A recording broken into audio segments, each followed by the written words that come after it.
রাজধানীর ধানমন্ডিতে তাকওয়া মসজিদে বর্ষিয়ান রাজনীতিবিদ তোফায়েল আহমেদের প্রথম নামাজে জানাজা অনুষ্ঠিত হয়েছে। সোমবার 1 জুন বাদ মাগরিব এই জানাজা অনুষ্ঠিত হয়। জানাজায় ধানমন্ডিতে জানাজা শেষে মরদেহ রাখা হবে স্কয়ার হাসপাতালের হিমঘরে। এরপর মঙ্গলবার 2 জুন হেলিকপ্টার বা মরদেহী ফিজিং ভ্যানে ভোলায় নেওয়া হবে। সেখানে ভোলার দক্ষিণ গঙ্গাপুর এলাকায় কুড়ালিয়া গ্রামে মায়ের কবরের পাশে দাফন করা হবে। এর আগে দ্বিতীয় নামাজে জানাজা অনুষ্ঠিত হবে ভোলা সরকারি হাই স্কুল মাঠে।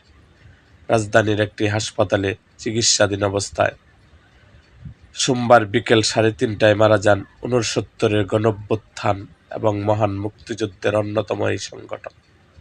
মৃত্যুকালে তার বয়স হয়েছিল 82 বছর।